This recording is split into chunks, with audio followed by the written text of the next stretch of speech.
According to Hood Research, voting builds self-respect. My vote don't count. If that were true, Coleman Young would not have been Detroit's mayor for 20 years. Maynard Jackson would not have been Atlanta's mayor for 12. And if that were true, Barack Obama would not have been president of these United States. So respect yourself and vote. Vote November 8th. And remember, your vote counts. It's the These Nuts Show with your host, Butter and friends. Butter here, magician escape artist, practicing for my show tonight. Come on in, have a seat.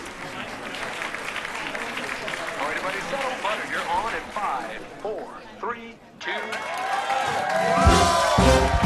In a few seconds, you gotta be enough to get out of this one. Twist a little turn, ta-da! It's showtime. It's your old friend Butter here. I may be a nut, but I know to wear my mask. Please welcome my first guest tonight, fitness guru, Wally Wallman. Wally Wallman here to tell you to wash your hands with soap and water for 20 seconds so you will stay healthy and strong like me. Almond Cruz here, sliding in with the news. Distance is what we must do to stay away from the chew and other germs in the air that might be trying to get on you. Social distancing is a wonderful way to see friends. As long as you're 6 feet apart, you win. Hey there, friends. I wouldn't miss this for the world. It's me, Pumpkin Spice, your healthy girl. Remember, it's important to use your kind hearts and follow the signs to stay healthy and safe at all times. Chica Chiminsky here to say, don't forget the little ones that need you to lead the way. That's how we remember to wash our hands, mask, and social distance today. Morgan Raisin. Yes, it's me, here to sing about health and safety. We are all here to help get a message out to your grapevine, teaching healthy choices to stay safe all the time. Don't let these guys drive you nuts. Put your mask on first. They'll let you be. And it keeps me safe from the chew that's trying to get on me. Butter me up. She's right, you know. Thank you, Hallie Cranberry, for joining the show. Let's all be nuts about our health. Social distancing, wash your hands frequently, use hand sanitizer, and wear a mask. Practice what we learned to stay away from the germs. We're all in this together. Coming soon, the many adventures of these nuts in a theater near you.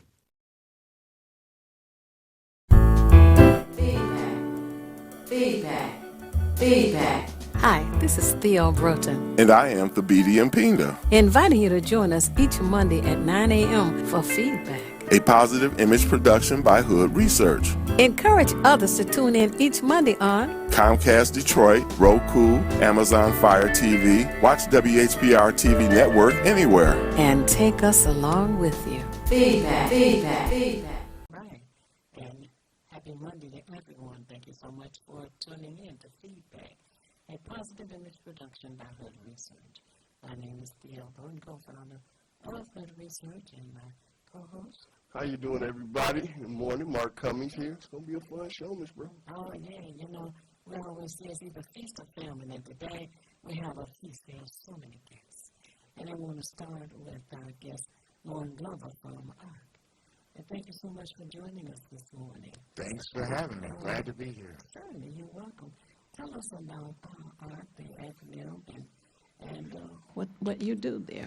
ARC is the word. It's not an acronym anymore. It's a word. What we do, we help people with disabilities, particularly in intellectual and developmental disabilities, like autism, cerebral palsy, Down syndrome, cognitive impairments. We work with children and adults. With the children, we have an advocacy program that we help children that are receiving special education. Yes. We go into the schools, or the mother's having a problem, the family's having a problem with the kid's IEP, that's individual education plan. They call us and we help them through the process. Okay, IEP, Individual Education Plan. Or program, correct? yeah. Or program. Individual Education Program, okay. you meet with the principal and the families? Actually, Is that what usually you do? not so much. The principal does come in and sign off, or the assistant principal. But usually we meet with the IEP team, the whole IEP team. Mhm. It all depends what that child's services are. It could be a social worker, occupational therapist, Mhm. his resource room teacher, or the teacher if he's in the category or she's in the category classroom. Mhm. The whole team meets. The psychologist. Mhm. Whole team meets and we decide what services this child is receiving and how much services will he be getting Mhm. and make sure that he is successful in school. Mhm. That's our goal, to help make the kids successful in school. I see. Oh, that's wonderful.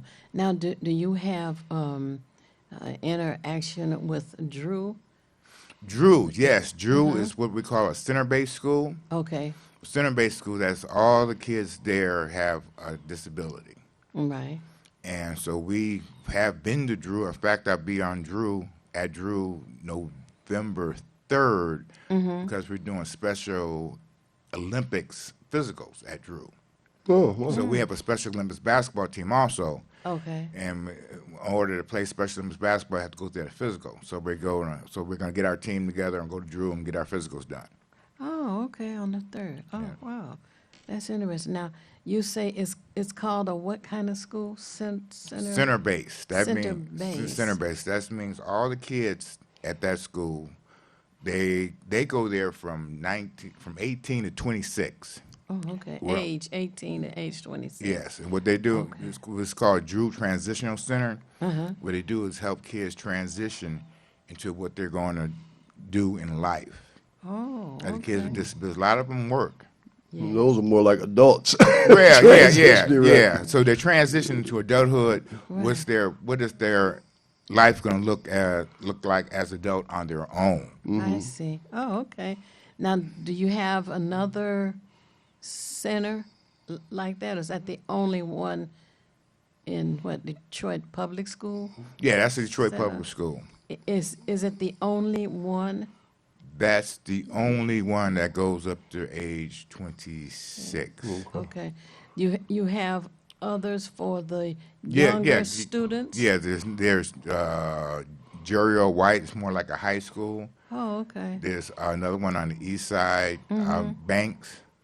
There's Kyden. Oh. That's for elementary school. There's okay. Moses Fields. That's for like elementary school. Oh, wow. So there are 4 of them. I asked that question because there were 2 schools at one time on the west side. One was called Dieter and the other one was Oakman. or something. Oakman, yes. Right. Yes, they closed Oakman down some years ago. Right. And they closed Dieter down as well. Anyway, that's why I was, asking. Is there another program that you have going on that you want to share with us? We have Special Olympics. We have a Special Olympic adult team. Okay. With the Special Olympics, those people have cognitive impairments Uh-huh. and they play other adults. Also, we have from all over the state. If you win the state, you go to the Nationals, Oh. which was another city. Okay. And you play the winners of those, and then whoever's the champion. Last year, before the pandemic, Pontiac won. And we lost to Pontiac. So. Oh, wow. Okay. Also, there's another program that we started. It's called Athletes Without Limits. Athletes Without Limits you play other countries. Oh. So the ARC Detroit, we're putting together a basketball team for the United States to go throughout the country and play. So June 1st, we're getting a team together on June 1st. Hopefully we're going to France. And have a tournament in France where we play like France, Australia, Germany, Italy, whoever else has a team. Athletes and they were shocked that the United States didn't have a basketball team. Yeah. So when we get there, I know we're going to be the team to beat automatically because our success in the Olympics with the dream teams. Right. I don't think we ever lost a basketball tournament in the Olympics. Now let me ask a question here, because for the people out there watching right now, Mr. Lauren Glover is the executive director of the ARC. So he's the one in charge. So you definitely want to get in touch with this man here. Now, it also says mental health navigator.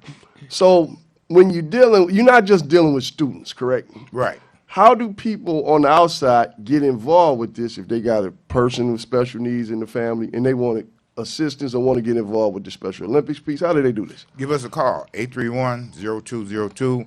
Go to our website, leave a message on the website. Someone will contact you. Website is arc-detroit.org. That's arc-detroit.org. And that's 313 people. 313-831-0202. Now, are you connected to like a national? There's several. ARC operates like chapters. Okay. So we're the ARC Detroit. There's the ARC of Western Wayne, ARC of Oakland County, ARC of Macomb County. Got you. There's the ARC of Michigan. Then there's the ARC of United States. Got you. Okay, that's what I was looking at. Right? We're like a chapter. So we operate like chapters. Got you. Very good. And you're located on Warren Avenue, right? Close. One block away. Hancock. One block south of Warren and Woodward. So we're right behind the Sheriff's Department. A tall building behind the Sheriff's Department. 51 West Hancock. Oh, okay. Okay. And those who are over 26, we're talking about adults, come to that location for? Well, we have, they can come in like get power of attorney if they want to have a guardian. They can come in. We have a party every month with a certain theme, like Friday's party was a Halloween party. Thanksgiving is coming up, so we have like a Thanksgiving dinner. Christmas coming up, I have a Christmas dinner, then New Year's and so forth. Then, we have the basketball practice. We practice at the Hillman Center on the east side. Okay. There's a Detroit Recreation Center.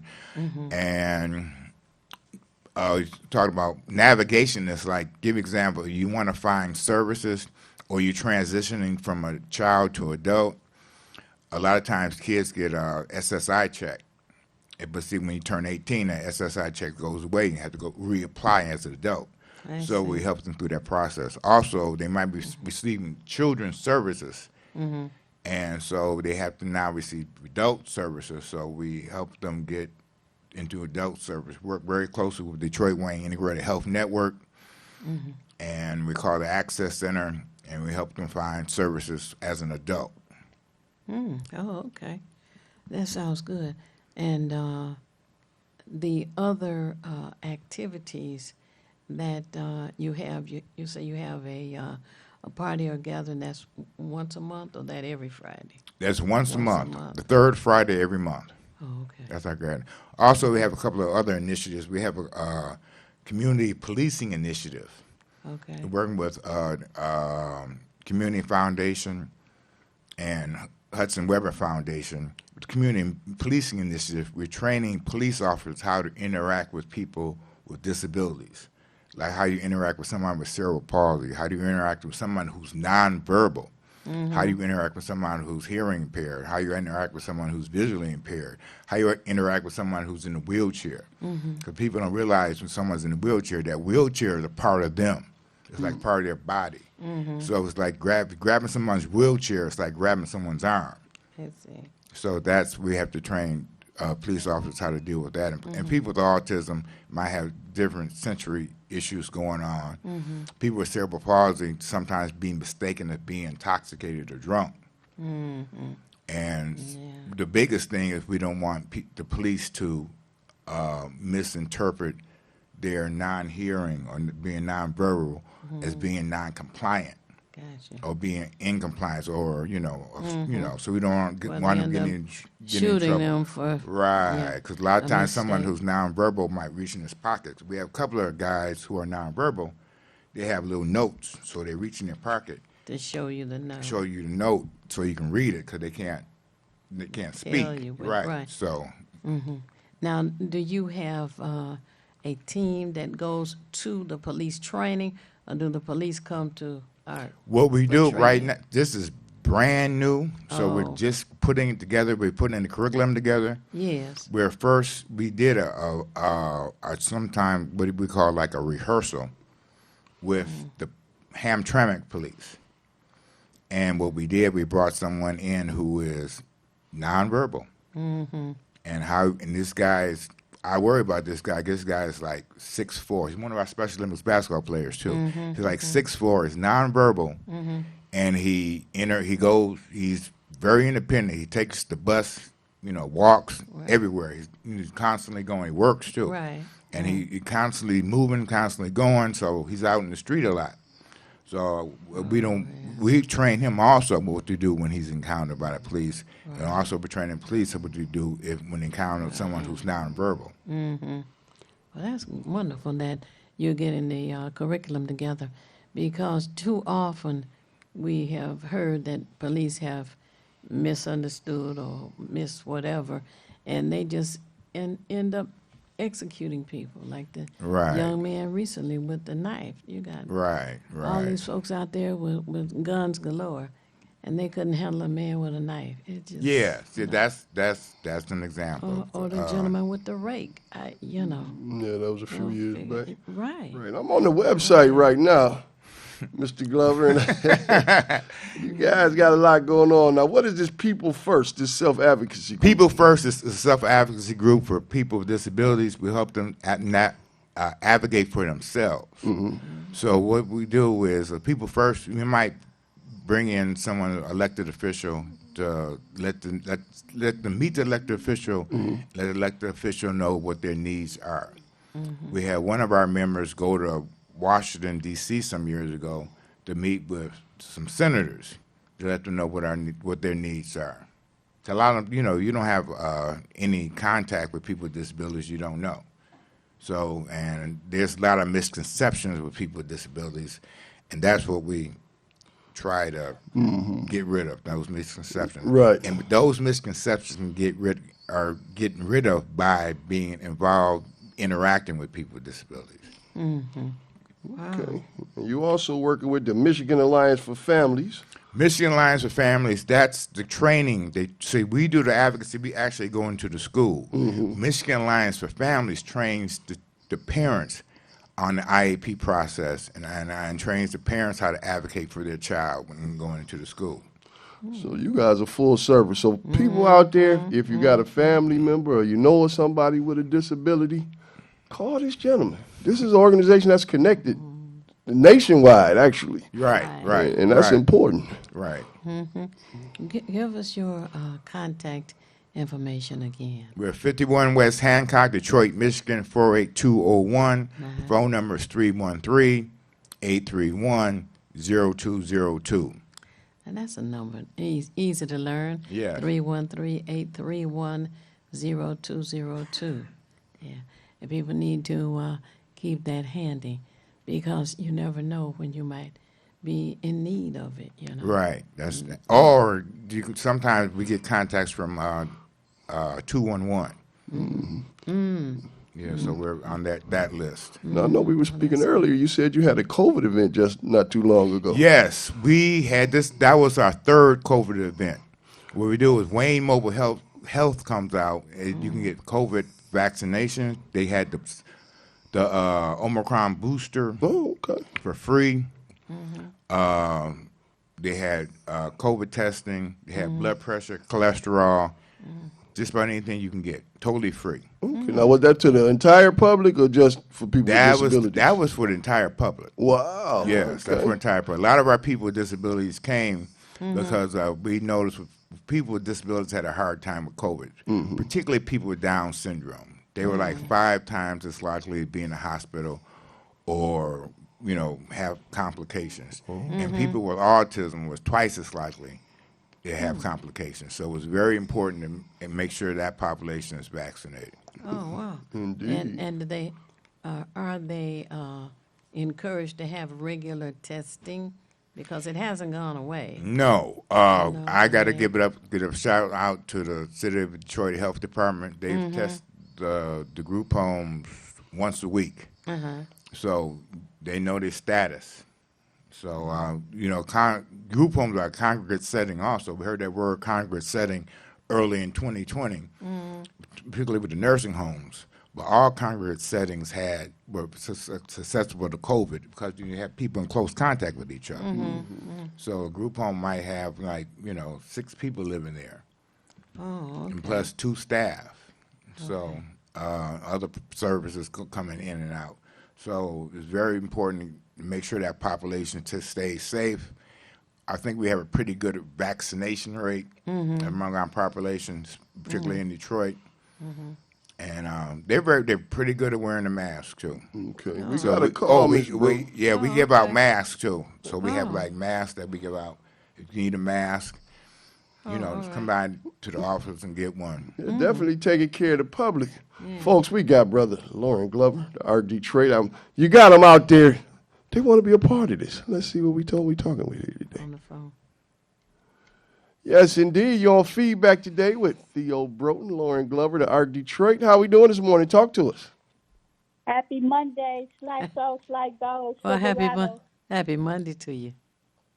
Okay, I didn't catch the very beginning, but the gentleman's name, your guest is Mr. Glover. Yes. And I need to know the name of the organization, and they cater to the disability population. That's correct. Right. Name the organization is the ARC Detroit. Our populations are children and adults with like Down's intellectual and developmental disabilities. That's someone with Down syndrome, cerebral palsy, cognitive impairment, autism, children and adults. Great. Oh, okay. And so you're on Hancock. Is that next to the Hannah House or inside the Hannah House? We are across the street from the Hannah House. We're on the other side of Woodward. So you see, just the police station? Right behind the police station. That tall building behind the police station, it has DARC on it. That's us. That stands for Detroit ARC. DARC? Yeah, it's it's a tall building. It's like a 4-story building. Tallest building on that block. Well, second tallest is one right across the street that's tallest, owned by Wayne State. Well, we're the same beige color as the sheriff's department, and we're right behind it. If you the same side of the street, right behind it. And I notice they're always in the public, too, doing things, moving around, getting things done. You got to hit the website, folks. All you got to do is Make sure I get that website. Send it to me. Just Google the Art Detroit. It'll take you right to it. Right. And all you got to do is put in your email address. And they say they'll send you newsletters and everything. ARC. Okay, ARC. Yeah. ARC Detroit. You got to make sure you put Detroit because it's more than one ARC. Right. So we're the ARC Detroit. So we put ARC Detroit, and they'll take you right to our website. Okay, thank you. I'll look you up. And are you looking for volunteers or? Always looking for volunteers. I can't stress that enough. We have Special Olympics coming up. That's starting November 3rd. Okay. We have our monthly dances. We always need people to help, help serve the food, bring the food, help people around. It's a good time too because the people we have a DJ. There also is a member who's cognitively impaired. He has his own DJ equipment. Okay, that's what we're talking about. Which shows they can do anything. Right. That's what I'm talking about. Showing what people can do. Right. Say it again. What? I can show up and dance and serve the food. Yes, you can. Yes, you can. You have plenty of people to dance with, too. Yes, indeed. Sylvia, thank you for that love, and thank you for that was a great question. And yes, indeed, folks, you want to volunteer and get involved. Yes, please do. Right. And we're getting down to our break. And I want you to give the contact information again. And is there a event or meeting that you want to invite people to that's coming up soon? Yes, we have. Okay. Like I said, we do the People First. The People First is getting people with disabilities in front of our elected officials so they can get their services. A lot of our people take what is called paratransit. Okay. Paratransit is out of Detroit Transportation Department. You call this number. They come and pick you up and take you where you want to go and bring you back. So you see these buses, little vans around the street around Detroit called Metro Lift. A lot of our people take that. Yeah, they also pick up the elderly and stuff. Right. So that person is coming to the ARC Detroit. The leader, I forget his name, and Fred Durhal is bringing him. Fred Durhal City Council. Okay, great. He heads our Disability Task Force. Okay. So Disability Task Force is concerned with people with disabilities and what their needs are. If they make sure they get into the proper city services. And, Now, is that meeting coming up soon? it's coming October 27th at the ARC Detroit starting at 4 p.m. October 27th at ARC Detroit at 4 p.m. 51 West Hancock. All right, well, folks, the engineer letting us know we about to go to the break in a minute. But get a number. Folks, hit the website. Just put the ARC Detroit in there. Hit the website. You're going to find out all the information. This is Lauren Glover. Give out that number one more time. 313-831-0202. That's 313-831-0202. All right. And I'd like to thank you, Lauren Glover, for joining us this morning to share this important information. And, you know, there are so many people who are in need of assistance and don't know where to go, as strange as it may seem. Right. There are many people who don't know where to go. That's So why we you wanna watch thank you Full once again. Feedback. That's exactly because you just put it out there. You're doing a great service because that lady who just called Yes. didn't know. Right. So a lot of people who are listening now, you know, sometimes people are shy, they don't call, but we got a lot of information out, and I thank you very much. And not only that, folks. Go ahead, Ms. Brew. I was just going to say, and get them involved in voting. That's coming up soon as well. Yes, indeed. that's a very important thing. That's another thing our people first does is voting rights. All right, well, Ms. Brown, they got something started. We got to get to this break. On the other side of this break, we're going to have Malik Yakinian guest. Detroit Food Co-op has broken ground over there at Euclid and Woodward, folks. It's exciting. I'm telling you, this is the show. And the good thing about this show, Ms. Brown, it's on YouTube. So the show going to pop back up again, and you can see it in perpetuity. You going to put it on your site for us, right, Mr. Glover? I sure will. All right. It'll be on the ARC Detroit site. Okay. And it'll be on Share Detroit also. All right. So they have a spot for put videos on. So when I do a video, get information out, I'll download it on the site and Share Detroit. So thank you very much. You're welcome. Timothy Smith, take us to the break, baby. I've always been a runner, but I've never run from anything, and neither has my city. Do you want to be a Detroit police officer? Sir, yes, sir. Amen. It's something special to protect the people closest to you, the ones you've known all your life, your neighbors, your friends. I was born in this city, and I'm not going anywhere. This is my home. That's why I wear the shield. This is Bruce Simpson, your City of Detroit Ombudsman. I am here to address all of your complaints and concerns. If you need assistance regarding city services, please contact my office at 313-224-6000 or contact us via email at ombudsman@detroitmi.gov. This is Bruce Simpson, your City of Detroit Ombudsman. It's the These Nuts Show with your host, Butter and friends. Butter here, magician escape artist, practicing for my show tonight. Come on in, have a seat. All right, everybody settle. Butter, you're on in 5, 4, 3, 2. In a few seconds, you gotta be enough to get out of this one. Twist a little turn, ta-da! It's showtime! It's your old friend Butter here. I may be a nut, but I know to wear my mask. Please welcome my first guest tonight, fitness guru, Wally Wallman. Wally Woolman here to tell you to wash your hands with soap and water for 20 seconds so you will stay healthy and strong like me. Almond Cruz here, sliding in with the news. Distance is what we must do to stay away from the chew and other germs in the air that might be trying to get on you. Social distancing is a wonderful way to see friends. As long as you're 6 feet apart, you win. Hey there, friends. I wouldn't miss this for the world. It's me, Pumpkin Spice, your healthy girl. Remember, it's important to use your kind hearts and follow the signs to stay healthy and safe at all times. Chica Chiminsky here to say, don't forget the little ones that need you to lead the way. That's how we remember to wash our hands, mask, and social distance today. Morgan Raisin. Yes, it's me, here to sing about health and safety. We are all here to help get a message out to your grapevine, teaching healthy choices to stay safe all the time. Don't let these guys drive you nuts. Put your mask on first. They'll let you be.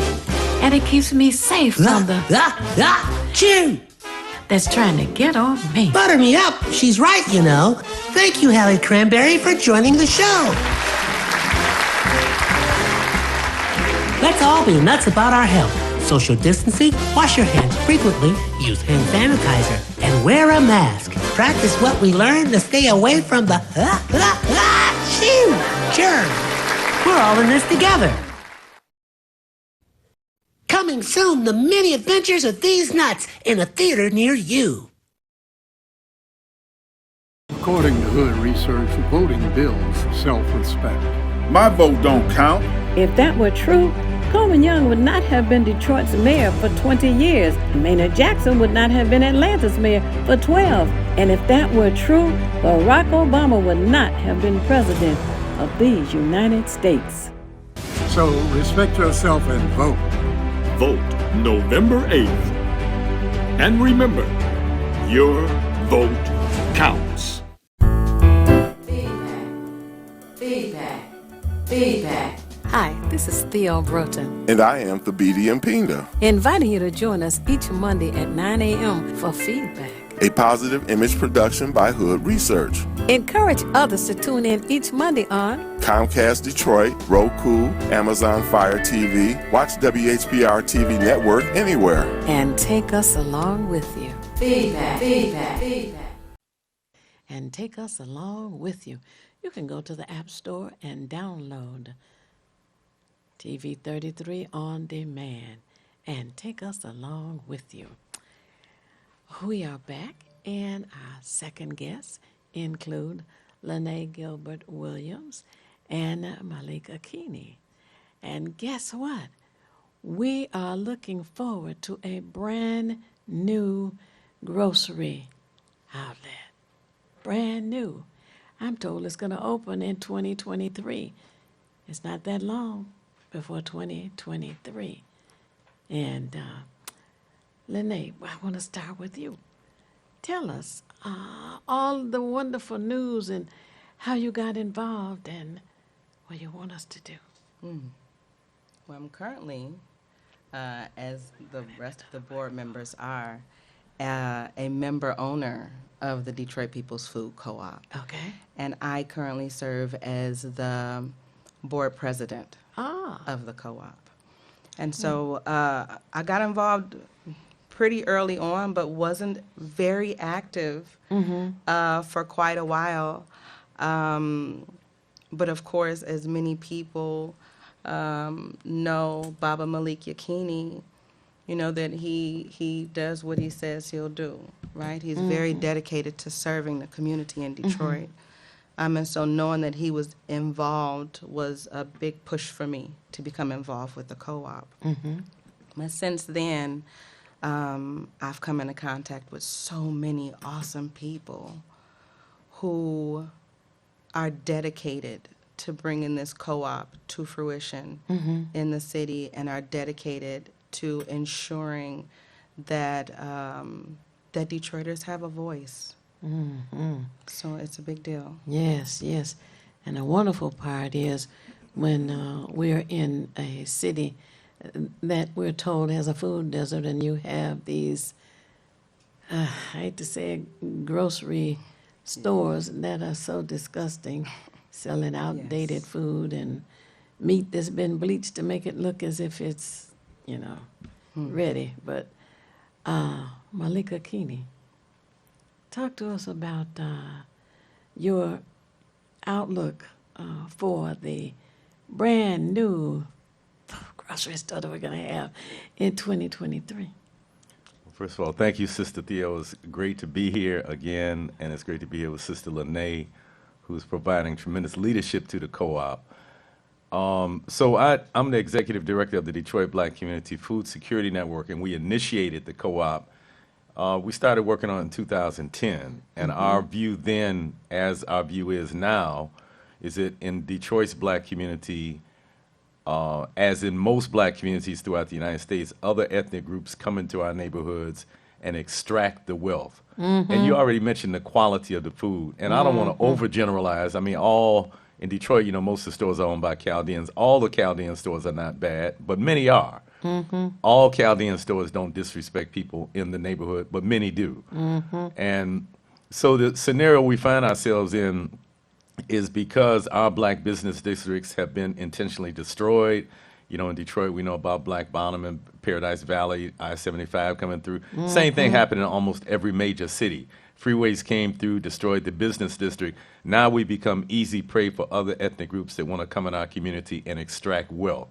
And so some people call these stores where we go to buy groceries, grocery stores. I call them wealth extraction stations. Oh, I like because that. other ethnic groups set them up to extract the wealth from our community instead of that wealth circulating in our community to create jobs, power, and beautiful, resilient communities. And so a co-op is a way to push back against that. We believe in black self-determination, that we shouldn't just be victims for other people to come and suck all the wealth out of our community. Then we have to go beg them for jobs and beg them to do things for ourselves. So if we circulate that wealth within our community, that gives us the wealth that we need to build schools, to build the other institutions that we need to have communities that reflect our vision of what our community should look like. So that's our basic view. And that a co-op within the context of a capitalist system is the best opportunity that we have to galvanize our collective wealth and build power.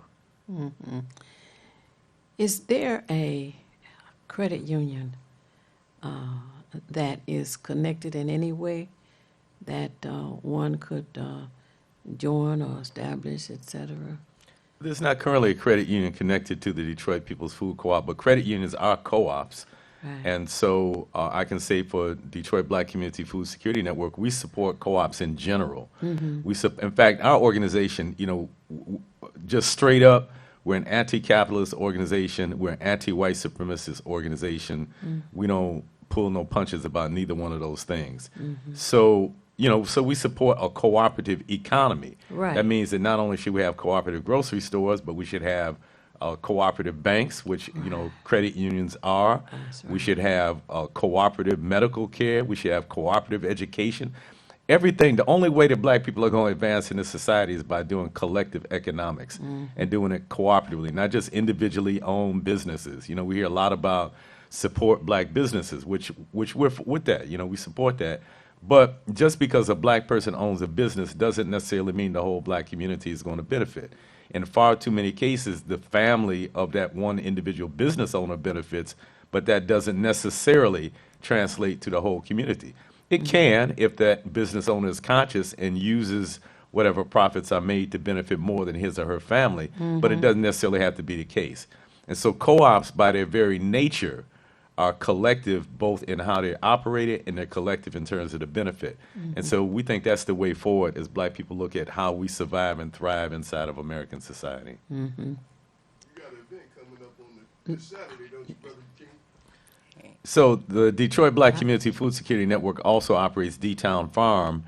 And so we've been in this food game for a while. We've been producing food, and now, we initiated the co-op, which is going to be selling food on a retail level. We need to control the whole food system. In fact, we believe in what's called black food sovereignty. And so at D-Town Farm this Saturday, October 29th, we have our 16th annual Harvest Festival from 11 a.m. until 5 p.m. And there's all kinds of incredible activities going on. You can come out and join the Detroit People's Food Co-op that day.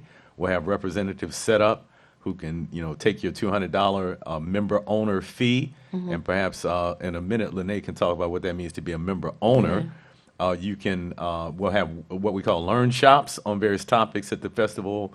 Molly Wop, the band that I lead, will be playing at 3:30 on Saturday. We have an opening with Dr. Kefense Chike, who does a show on this very station on Saturday mornings. He'll be doing libations to open the program, and all kinds of other blackety things will be happening. Tell us about that, Lene. I love it. To become a member owner of the co-op means exactly what it says. Is to take ownership of the co-op. So to those who've never been a part of the co-op, I normally liken it to the way a city is supposed to run, right? So the member owners, they come together, they invest in the co-op, they elect board members to serve the co-op and to serve them as member owners. Member owners can run for committees, can run for the board. And again, the board serves the member owners. So in being a member owner, member owners can come together and say, hey, there's a particular vendor that we don't think is good to work with when it comes to the co-op. They can come together and vote and say, we're not going to work with that vendor. Then we won't work with that vendor. You know, so the member owners have the ability to be involved and the opportunity to be involved from the vendors that we work with all the way to the sales that we make. Now tell us about the committees. We call them committees? Yes, we have committees. Tell us about what committees would a person consider asking to be a part of? Literally, all of the committees involved in running a co-op in a grocery store. So we have the Membership and Outreach Committee. Okay. So that's a committee that has events for member owners and goes out to talk to potential member owners, set up set up tables at different events around the city just to make people aware that the co-op is coming. We have a finance committee, which helps to keep our money in order. Okay. That's a big deal, right? Okay. So it's not like this is something we're doing in a closed setting. Member owners can join the finance committee and know exactly where that money is coming from, where that money goes. Okay. And again, we report those things to the member owners at quarterly meetings. We have the operations committee. Operations is involved in setting up the store. Okay. So the store, the co-op will be located in the Detroit Food Commons. On the first floor of the Detroit Food Commons. And the operations committee is involved in everything, hiring staff members, hiring our general manager who will run the store, getting all of the equipment set up for the food and things in the store. That's a really, really big deal. What the culture of the store, the colors of the store, art of the store would look like and would be. We also have a communications committee. So the communications committee that does our social media or who gets the word out about events from the membership and outreach committee. We have a fundraising committee. And those are our main committees. So our fundraising committee helps to apply for grants and look for different funds that we can utilize to further the co-op and to serve the co-op. Do your committees meet on a weekly basis, monthly basis? Meet on a or monthly what? basis. So most committee meetings are about an hour long. Okay. You know, so it's I want to say, I mean, it's a relatively short amount and small amount of energy to give and time to give to really get involved with everything that goes on with the co-op. And the membership fee for the co-op is $200 for a lifetime. That's a lifetime membership.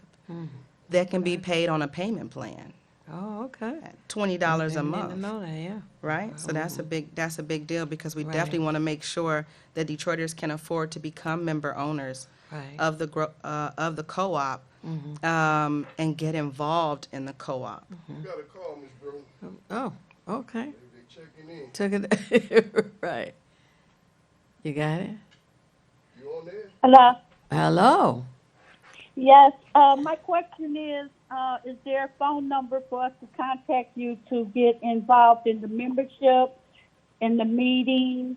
I would love to find this D Farm because I don't even know where that is. But I just definitely need your contact information so that I can become a member as well as visit your festivities, be part of the committee meeting. Okay. Definitely. So to become a member, you can call this number, and you can also check us out on the website at DetroitPeoplesFoodCoop.com. So the phone number is 833-373-2313. So that's 833-DPFC-313. 833-373-2313. Yes. Thank you. You're welcome. Thank you. Okay, and the website once again. The website is DetroitPeoplesFoodCoop.com. All right. What location are the meetings held? So the meetings are held via Zoom. Oh, okay. So they're online. So that makes it convenient, right? Very convenient. Oh, very good. Very convenient. Yeah. And the co-op is located on the corner of Woodward and Euclid. Yeah. One of the things I love about the co-op is that we're not hidden back in the shadows somewhere, right? Prime Real Estate really appreciate the Detroit Black Community Food Security Network for being able to secure that location and erecting that building in partnership with Develop Detroit and kind of building that first floor to suit the co-op. I mean, we could not have had a better partnership to bring this. I am so looking forward to this. You just don't know. Oh, man. Malik. Yes. Let's come back to October the 29th. Okay. I want to hear about the project that you're having, the opening and the harvesting and all of that. And it starts at what time? And so again, the 16th Annual Harvest Festival at D-Town Farm will be this Saturday, October 29th, from 11 a.m. until 5 p.m. 11 a.m., okay. D-Town Farm is located at 14027 West Outer Drive between Plymouth and Chicago. It's actually on the western edge of Rouge Park. And so, again, we'll have a day full of activities. Everything that we do is rooted within our own culture. It's rooted within our desire to have our people learn more about ourselves and also to motivate our people to work on our behalf. So this is part of a larger project, though. The D-Town Farm, the Harvest Festival is part of D-Town Farm, and D-Town Farm is part of the Detroit Black Community Food Security Network. But the larger idea is that people wanting to be free have to be able to control their own food. If other people are feeding you, you are dependent. In fact, a friend of mine, one of my teachers, says that children and pets are fed, men and women feed themselves.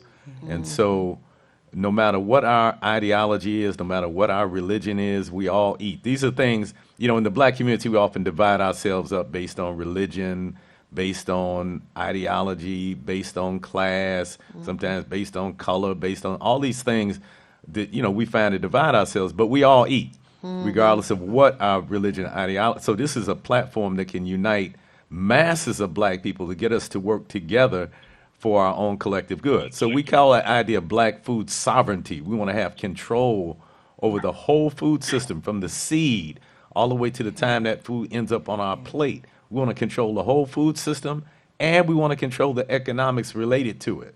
And so that's the bigger project that we're involved in. That's wonderful. Malik, I'd just like to thank you for coming out to the Black Bottom meeting and making that point to the people that showed up at that meeting. And I'm glad that they shared it. I was able to share it on Facebook because most of us need to understand the power of unity and what's necessary. Absolutely. Thank you. Yeah, that was good the other night definitely. over at Burt's. So we find in the black community, I've been involved in this struggle since I was 13 years old. I'm 66 now, so I've been involved in the movement for more than 50 years. And what I've seen more often than not is we're heavy on the rhetoric, we're heavy on the talk, we're heavy on the analysis, we're heavy on beating up on white people. But when it comes to what are we actually going to do, what are we going to build for ourselves, usually, like they say, there's more said than done. And so we're doing this. This is concrete. You know, all the black people who say, we need to have a black grocery store. We need to have black economics. You know, we need to do for self. We need to practice self. This is an example. This is it. So, you know, if you're interested in moving beyond the rhetoric to practical black development, this is a way to get involved. Yeah. Again, the 29th of October. We're in October. It's coming Saturday. It's a Saturday. That's right, this Saturday. 11 a.m. Put that on your calendar.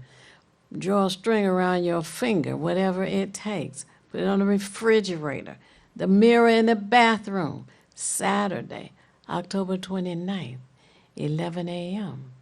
And you need to be where? On? 14027 West Outer Drive, D-Town Farm. It's between Plymouth and West Chicago.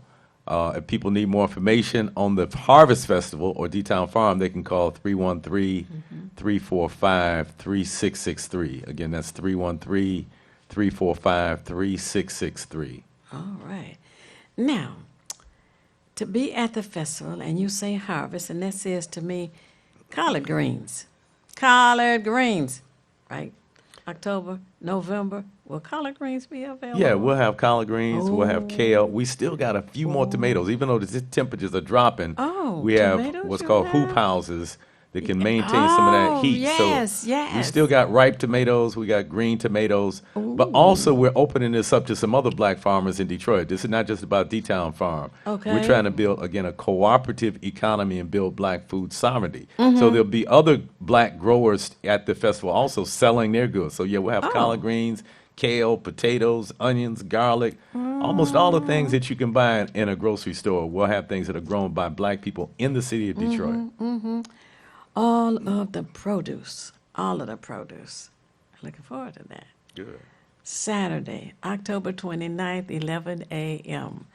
Outer Drive between Chicago and Plymouth. Oh, yes. Now, tell me, what good information you want the people to write down, remember, share with others. And they need to call their family members, right? Their friends. Tell a friend to tell a friend. That's right. That's right. Put it on their Facebook page. Go to Twitter. Put it on Twitter. You know, Instagram, all of the social media outlets. The Saturday, October the 29th at 11 a.m. That's where they need to be. And it's until what time? Until 5 p.m. Until 5 p.m. So even if they sleep late, they can still get there. Come on now. And hope I left some collard greens for them to buy. You're not going to buy all the collard greens, are you, Sister Theo? I just happen to like collard greens. Okay. So go ahead. You were going to say. Did you forget what you were going to say? No. Talk about it at work. Talk about it in church. Talk about it in your temples, in your mosques. That's right. As Baba Malik stated, everybody got to eat. That's right. Right? This is a topic that we can all come together on, right? And this is something that as a people, we come together on anyway. We come around the table. Come to the table. Eat, break bread. Right. Get to know those who are involved. So one of the biggest thing will be not to just become a member owner, but to become involved. Yes. Join a committee. Right. Be a participant. Be a participant. Yeah. Purchase. Because you know that all of the products that are grown by our own people are growing it with love. They're doing it because they care. You know, it's a labor of work and a labor of love. And I want to tell you, for those who may remember Sylvia Moy, who did the song by Sharia Moore, her sister told me about a way to cook collard greens without all of that. You remember what was used back in the and baby? the ham hocks. Yes, right. And all of that. Without that, okay. And the recipe is making the collard greens very delicious. Actually, she has a number of recipes to leave all of that out, which has not been healthy for our bodies. But unfortunately, that was some of what our ancestors were left with. But oh my goodness, I can't tell you the recipe. Darn it. Anyway, I'll tell you next Monday when you sign in. Hey now. But we want to get the last two numbers. The contact Malik. So if people are interested in the Harvest Festival this weekend and interested in D-Town Farm, they can call 313-345-3663. Again, that's 313-345-3663. And if you are interested in becoming a member owner of the Detroit People's Food Co-op or want more information, the number is 833-373-2313. Again, 833-373-2313. All right. And I am so happy to have this information. And I'm telling everybody, everybody I talk to, everybody I know, and encouraging people to come this coming Saturday. And I'm looking forward to it, and I'm sure they'll be looking forward to it too. I also have a product for the store when you open. Okay. Trail mix produced by my son. Anyway, thank you for joining us this morning. And we're going to take a break, and we'll be back momentarily. This is Bruce Simpson, your City of Detroit Ombudsman. I am here to address all of your complaints and concerns. If you need assistance regarding city services, please contact my office at 313-224-6000 or contact us via email at ombudsman@detroitmi.gov. This is Bruce Simpson, your City of Detroit Ombudsman. According to Hood Research, voting builds self-respect. My vote don't count. If that were true, Coleman Young would not have been Detroit's mayor for 20 years. Maynard Jackson would not have been Atlanta's mayor for 12. And if that were true, Barack Obama would not have been president of these United States. So respect yourself and vote. Vote November 8th. And remember, your vote counts. It's the These Nuts Show with your host, Butter and friends. Butter here, magician escape artist, practicing for my show tonight. Come on in, have a seat. All right, everybody settle. Butter, you're on in 5, 4, 3, 2. In a few seconds, you gotta be enough to get out of this one. Twist a little turn, ta-da! It's showtime. It's your old friend Butter here. I may be a nut, but I know to wear my mask. Please welcome my first guest tonight, fitness guru, Wally Wallman. Wally Wallman here to tell you to wash your hands with soap and water for 20 seconds so you will stay healthy and strong like me. Almond Cruz here, sliding in with the news. Distance is what we must do to stay away from the chew and other germs in the air that might be trying to get on you. Social distancing is a wonderful way to see friends. As long as you're 6 feet apart, you win. Hey there, friends. I wouldn't miss this for the world. It's me, Pumpkin Spice, your healthy girl. Remember, it's important to use your kind hearts and follow the signs to stay healthy and safe at all times.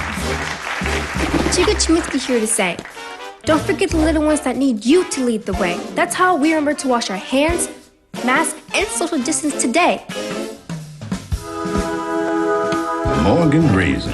Yes, it's me, here to sing about health and safety. We are all here to help get a message out to your grapevine, teaching healthy choices to stay safe all the time. Don't let these guys drive you nuts. Put your mask on first. They'll let you be. And it keeps me safe from the chew that's trying to get on me. Butter me up. She's right, you know. Thank you, Hallie Cranberry, for joining the show.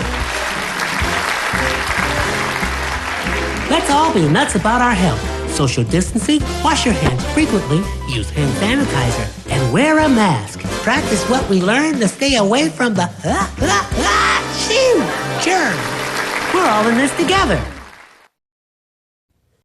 Coming soon, the many adventures of these nuts in a theater near you.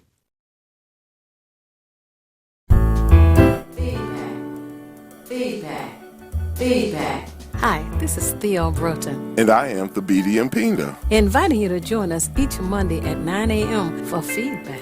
a positive image production by Hood Research. Encourage others to tune in each Monday on Comcast Detroit, Roku, Amazon Fire TV, watch WHPR TV Network anywhere. and take us along with you. Feedback. Thank you so much for staying tuned to Feedback, a positive image production by Hood Research. We're here with you every Monday morning from 9 a.m. until 10:30. Tell others so they can join in as well. And now, as I was saying, is either feast or famine with us, and this Monday it has been truly a great feast. Now we have James Ford with us. James Ford is the organizer of the Obama Weekend. And as you know, Obama's birthday is August the 4th. We could never forget that because James Ford lets us know. Thank you so much for joining us. Thank you very much for letting me be here.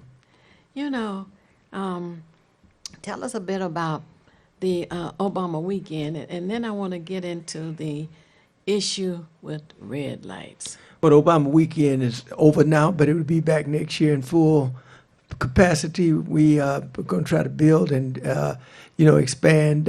We had a great time, and it was kind of informative for the kids, and that's what the Obama Weekend is about. The Obama Weekend is about finding the next Barack Obama, be a woman,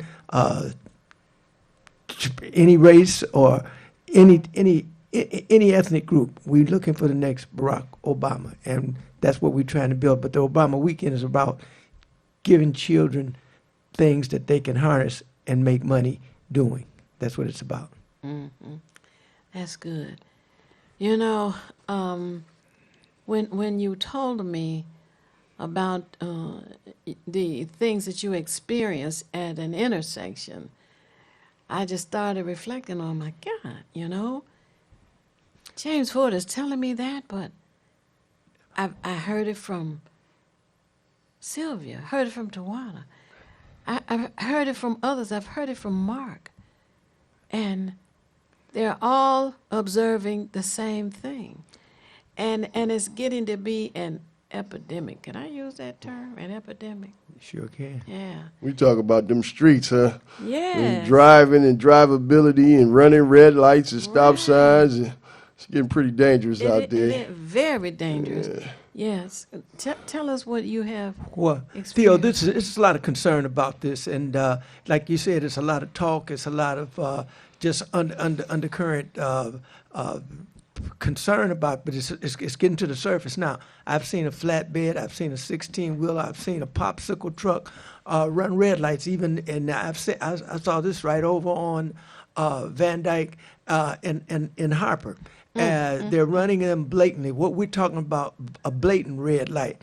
Everybody will catch the tail end of a yellow light now and then, but we're talking about the blatant running of red lights. There's no reason that Detroiters should be riding around scared, got to count 1, 2, 3 before they take off at a traffic light. It's no reason that we should be doing this. Detroit is not a third world city, and there are things that can be done to make sure that we can't drive around scared for the rest of our lives. Mm-hmm. There should be something that can be done. I've not heard about solutions, but I do know that we have a police commission, and the police commission meets every Thursday, unless it's Thanksgiving, of course, or unless Christmas falls on a Thursday. But they meet every Thursday.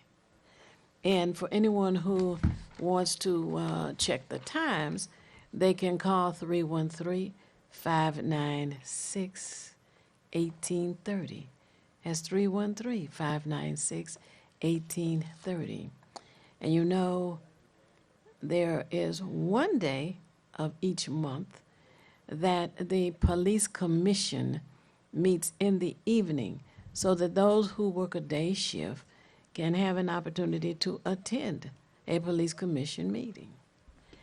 And, you know, the police commission is composed of community members, 7 which are elected by the community, and 4 who are appointed by the mayor.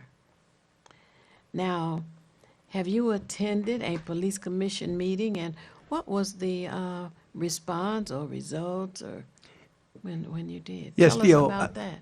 I have attended several of them, and I'll say this: I take my hat off to the mayor's office. I take my hat off to the police commissioner and police commissions and the police themselves. They got their hands full, and I just be very honest with you. I'm not going to go past that. They got their hands full, but I think that now it's time to really gravitate and look into this running red lights. These are blatant red lights. There's a situation where we need traffic lights. We're talking about solutions. You mentioned that.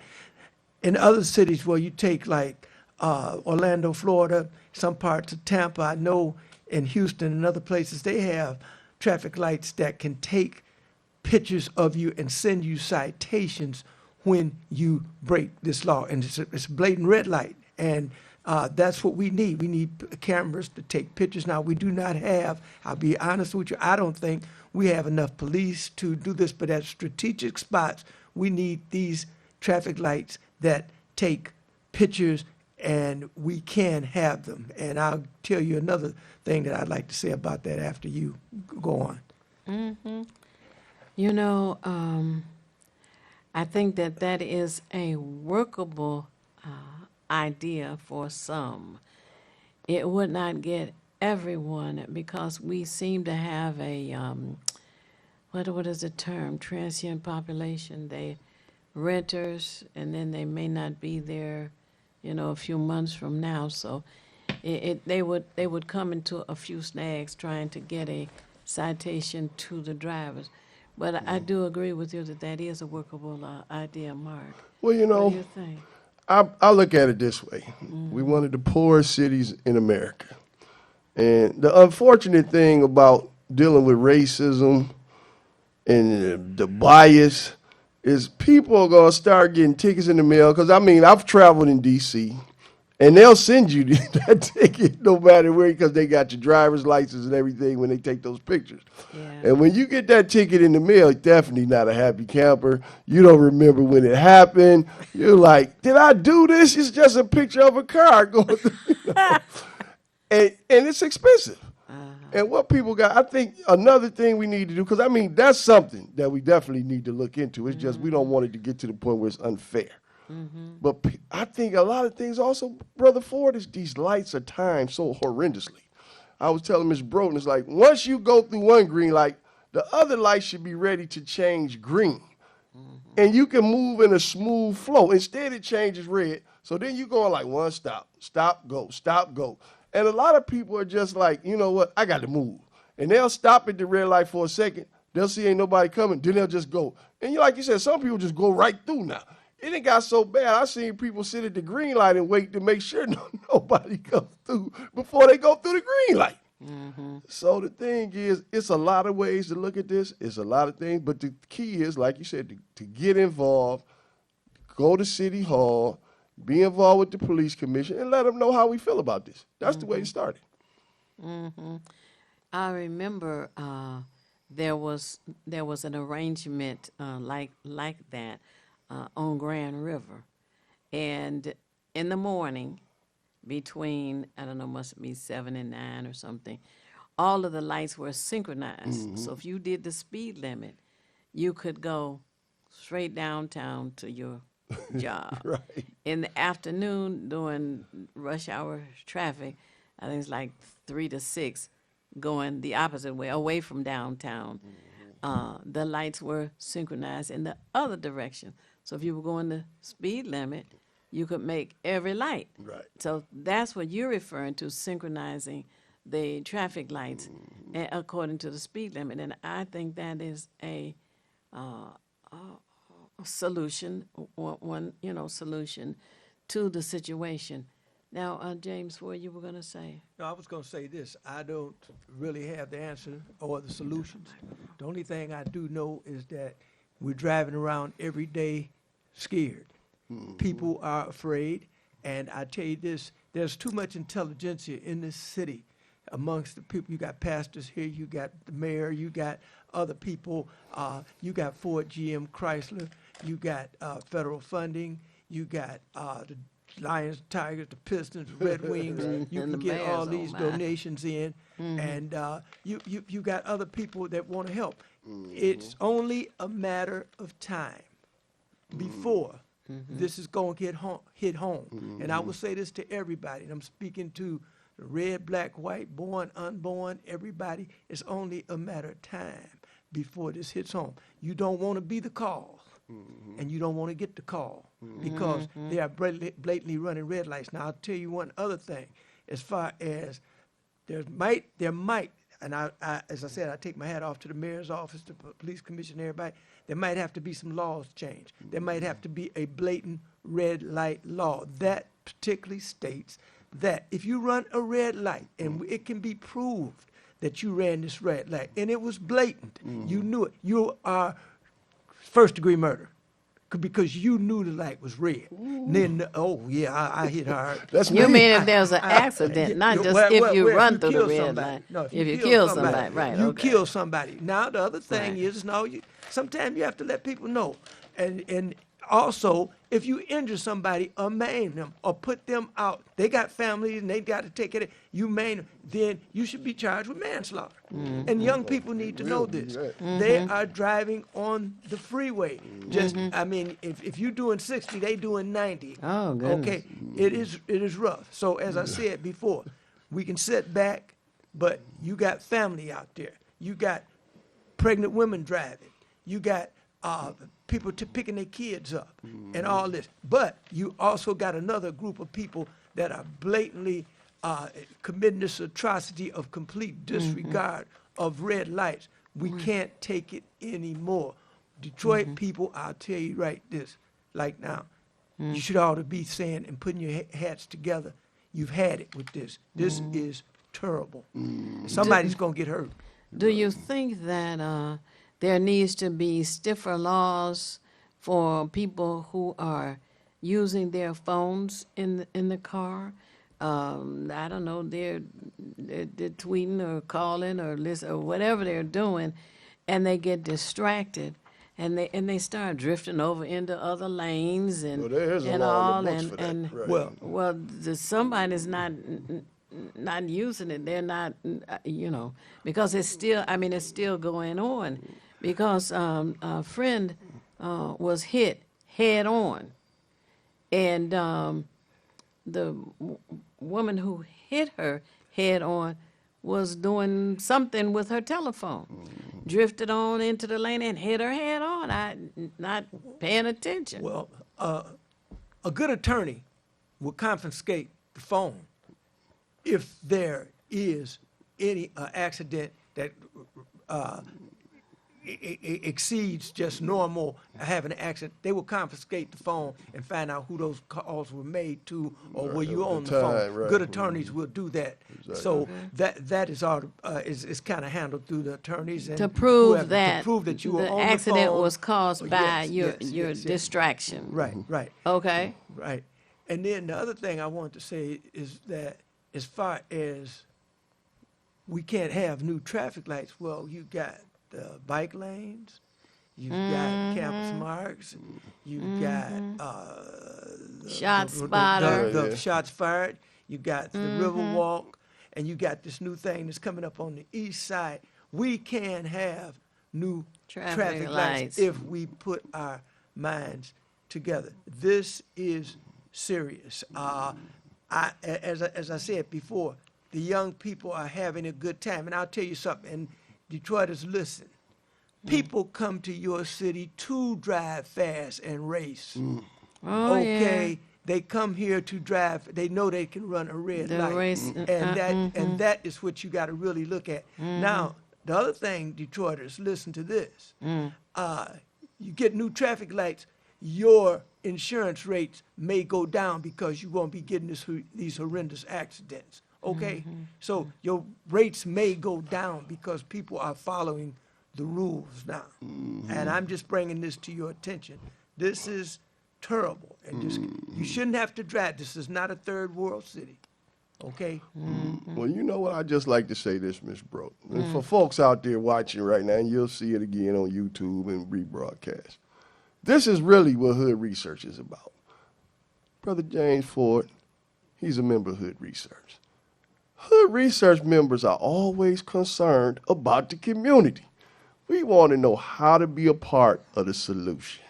And that's why I love Hood Research. I love Brother James Ford, proprietor of the Obama Weekend. We got his cards in all of our membership packages. And I just like to say, Brother Ford, I know this brother here, he's got quite a story. He used to be a scout, a baseball scout. So he was helping brothers get into baseball and cross over. But I like to say, Miss Broughton, a guy saw the show. Andre Alporter just sent me membership application. He sent me the $20 ahead of time. He lives in Oakland, California. That's their show. Mr. Ford, wow. I'm telling you, people are watching our program and they want to be a part of Hood Research all over this country. So I just like to say for people right here in the city, get involved. Check out the site. You also do a lot of work on the east side over at the Samaritan Center, Brother Ford. Yes, I do. I have an office over there. Obama Weekend headquarters is over in the Samaritan Center. And if people want to get involved with what you're doing and get in, because he said sometimes you even let them use your office. Yeah, I'll put it like this. I have that office there for anybody that wants to try to come in and start networking with anybody else. It's actually there for the kids, or the kids can come in and sit down if you're doing something with kids. I think that's what it's for. No office space should stay unused in Detroit. If I can help a kid any kind of way, you can come to my office at Obama Weekend headquarters, and you can use that office. Give your number where they can reach My you. phone number is 586-918-3061. I just want to say one other thing about the traffic situation. I urge, there are a lot of proactive groups in the city. As I said, you got Hood Research, you got Mac Alive, you've got on the west side, you got June Mac group over there, Winship. You got the Keeperline Village, you got the Million Man Alumni, you got the Black Legacy Coalition. I think that all of us now, we're going to have to unify. That's right. And bring this to the mayor's attention, to the police, about the red light. This is a time that we got to unify. You didn't work 35 or 40 years to drive to work scared every day. And you don't want your child in the back seat and have to worry about somebody ramming through you. It's got to be a message sent to these young people. Well, I'm not going to say they're young, because one person ran one and I followed them, tried to find out how old this was a person a little older. So, and they was going to church, by the way. Wow. Yeah, they was going to church. I'm pretty sure they had their little feather in their hat, but they was going to church, running red lights. So it's got to be brought to some attention. This is, we got to unify all the proactive Thought they groups. could get to heaven fast, huh? You know, I gotta say this. People need to not only be concerned about getting a ticket, but be concerned about an accident. Because a friend of mine was in an accident, and the, what do they call those things? The airbag? The airbags, Right. yeah. The airbags imploded. And what you may not know is the imploding of an airbag can be dangerous to you as much as it can be helpful to you and save you from impact on a dashboard or a window, etc. Inside the airbag is a chemical And the chemical, Mark, is called sodium azide. Yeah, I Is that believe it? so. I look I don't that have my up. phone on me right now, Oh, you do with the phone. Yes, indeed. Okay, it's sodium azide, and the chemical burns if it gets on your skin.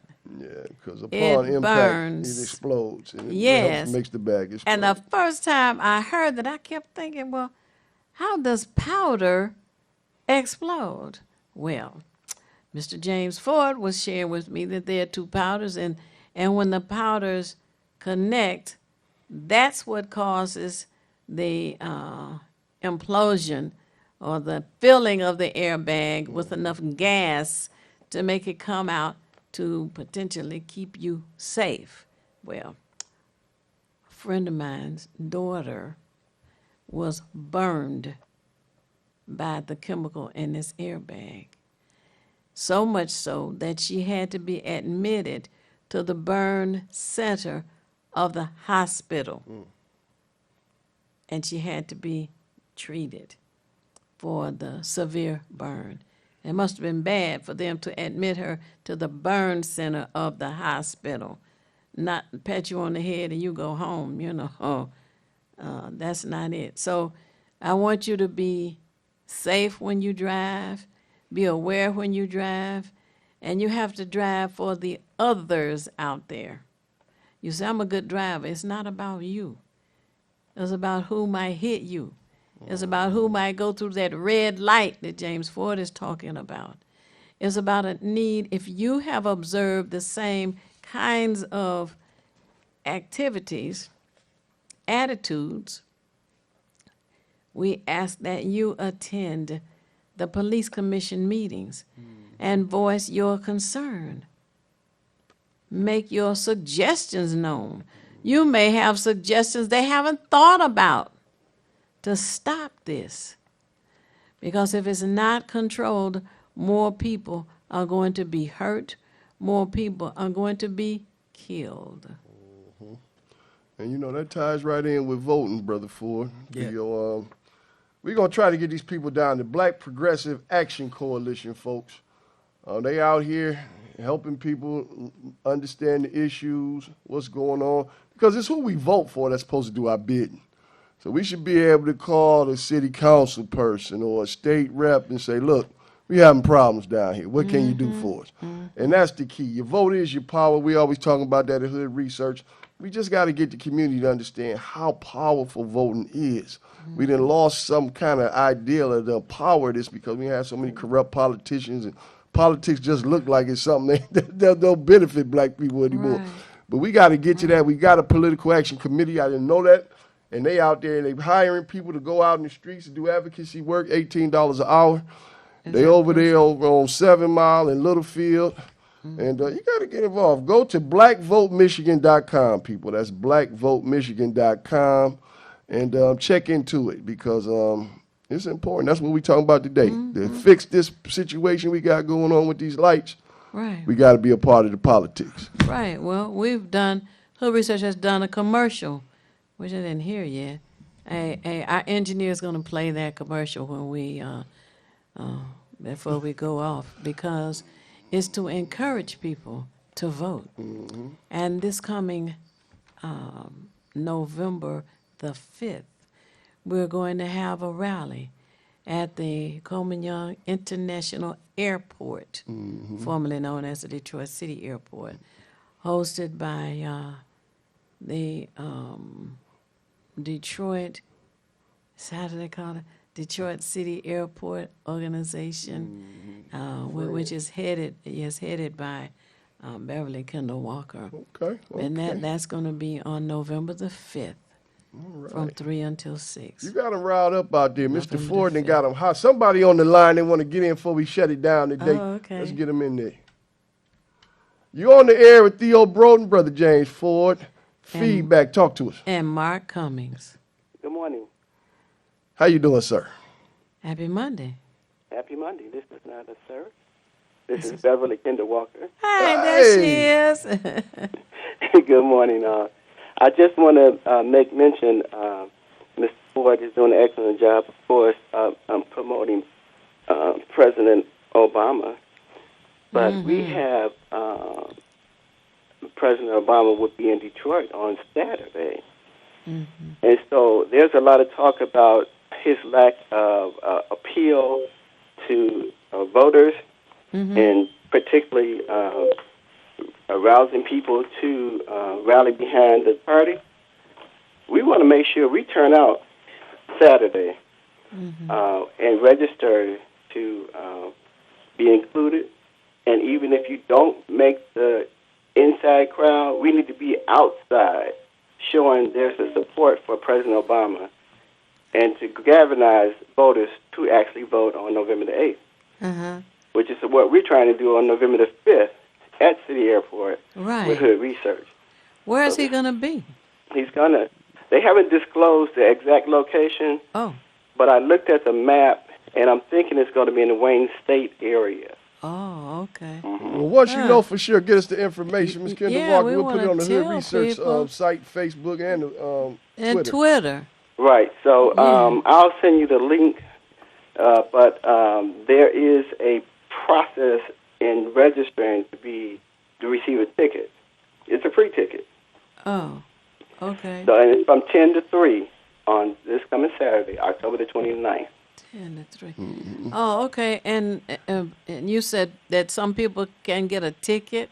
Yeah, you can get a ticket. How do we go about doing that? I'll send you the link because I don't have it in front of me, but okay. Most of those text messages that you're getting, Yes. there's a link, like moveon.org. Got you. We got 3 minutes, Ms. Kendra Walker. We got to run to shut it down. We appreciate you calling in on the. We're going to let everybody know at the site. Yeah. Thank you. Yes, All indeed. right. God bless. Tim said we got to shut this down. Theo Broden, Brother James Ford, shut us down today. Well, I just want to say one thing. If you don't vote, you don't count. I'll say that. And the police commissioners meetings at 1301 3rd Street every Thursday at 3 o'clock. They have their hands full. So try to come down and voice your opinion. Subtly, they're trying to do it, and they will work with you. Thank you very much. And break solutions. Some people may have a solution that hasn't been presented yet, thought of, or put in or implemented. So we want you to think about that as well. Don't think that somebody else has a better idea than yours if you haven't shared your idea. So that's Thursday, 3 p.m. You know, I always say it's not necessary for you to know everything. What is necessary is for you to know how to find what you need when you need it. We encourage you to join Hood Research, share with Hood Research. We seek out as much information as we can to share with you. And like Beverly Kendall Walker, we're glad that she called in, and we want you to call in and share any information that you have, because it helps us all to make better informed decisions. And we also got the Saturday call. Saturdays, every Saturday, between 3 and 6 p.m. We are on. You can Google Hood Research to get the numbers. But if you have pen and paper handy, we always encourage that as well. The number for Saturday, we start at 3, is 1-978-990-5000. It rings one time. Then you put in the access code, which is 338729.